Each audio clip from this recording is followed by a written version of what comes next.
ఒకానొకప్పుడు postal department లో పనిచేసినటువంటి ఒక వ్యక్తి 15 సంవత్సరముల తర్వాత పదవీ విరమణ చేశాడు స్వచ్ఛందంగా. ఏదో అతనికి ప్రభుత్వం నుంచి రావలసినటువంటి సొమ్ము విషయంలో తేడా వచ్చి అతనికి ప్రభుత్వం చెల్లించలేదు. అతను దాని మీద కోర్టులో కేసు వేసి సంపాదించుకోవచ్చా అన్న విషయంలో నిర్ధారణ చేసుకోవడానికి ఒక న్యాయవాది దగ్గరికి వెళ్ళాడు. న్యాయవాది ఆ కాగితాలన్నీ పరిశీలించిన తరువాత చూసి అన్నాడు, తప్పకుండా మీరు ఈ వ్యాజ్యం గెలుస్తారు, మీకు ప్రభుత్వం నుంచి రావలసిన ద్రవ్యం అందుతుంది, కాబట్టి నేను ఇవాళే కేసు వేస్తానన్నాడు. ఆయన అన్నారు, ఆయన శృంగేరి పీఠానికి అభినవ విద్యాతీర్థ మహాస్వామి వారికి పరమభక్తులు. ఆయన అన్నారు, ఒక్కసారి మా గురువు గారి దగ్గరికి వెళ్లి నమస్కారం చేసి వచ్చి కేసు వేస్తాను. ఇత పూర్వం ముందు మా గురువు గారిని అడిగాను, అడిగితే మా గురువు గారు గెలుస్తావు, వెయ్యి తప్పకుండా కేసు అన్నారు. కాబట్టి మా గురువు గారికి నమస్కారం చేసి వచ్చాక కేసు వేద్దురుగానన్నాడు. ఆ లాయర్ కి కోపం వచ్చి అన్నాడు, నేను కేసు వేయడానికి మీ గురువు గారికి నమస్కారం చేసి వస్తావా?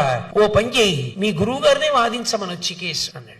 అంటే ఆయనకి బాధ కలిగింది. గురువు గారిని ఇంత మాట అన్నాడని అతనికి సంప్రదించినందుకు ఇవ్వవలసిన డబ్బు ఇచ్చేసి ఆ కాగితాల కట్టబుచ్చుకుని శృంగేరి వచ్చారు. అప్పటికి అభినవ విద్యాతీర్థ మహాస్వామి ఆ విదేహ ముక్తి పొందేశారు. చిన్నగా భారతీ తీర్థ మహాస్వామి వారి దగ్గరికి వెళ్ళారు. వెళ్లి భారతీ తీర్థ మహాస్వామిని అడిగారు, అయ్యా, అభినవ విద్యాతీర్థ మహాస్వామి వారు శరీరంతో ఉన్న రోజులలో వచ్చి వారి యొక్క అనుమతి తీసుకున్నాను. లాయర్ని అడిగితే ఇలా కఠినంగా మాట్లాడాడు, బాధ కలిగి వచ్చేసాను, అందుకని మీరు అనుగ్రహించండి కేసు. ఒకానొకప్పుడు పోస్టల్ డిపార్ట్మెంట్ లో పనిచేసినటువంటి ఒక వ్యక్తి 15 సంవత్సరముల తర్వాత పదవీ విరమణ చేశాడు స్వచ్ఛందంగా. ఏదో అతనికి ప్రభుత్వం నుంచి రావలసినటువంటి సొమ్ము విషయంలో తేడా వచ్చి అతనికి ప్రభుత్వం చెల్లించలేదు. అతను దాని మీద కోర్టులో కేసు వేసి సంపాదించుకోవచ్చా అన్న విషయంలో నిర్ధారణ చేసుకోవడానికి ఒక న్యాయవాది దగ్గరికి వెళ్ళాడు. న్యాయవాది ఆ కాగితాలన్నీ పరిశీలించిన తరువాత చూసి అన్నాడు, తప్పకుండా మీరు ఈ వ్యాజ్యం గెలుస్తారు, మీకు ప్రభుత్వం నుంచి రావలసిన ద్రవ్యం అందుతుంది, కాబట్టి నేను ఇవాళే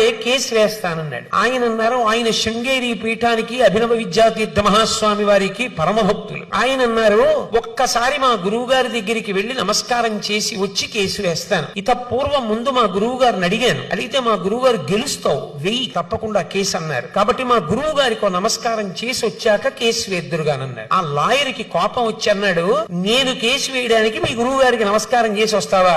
ఓ పని చేయి, మీ గురువు గారినే వాదించమని వచ్చి కేసు అన్నాడు.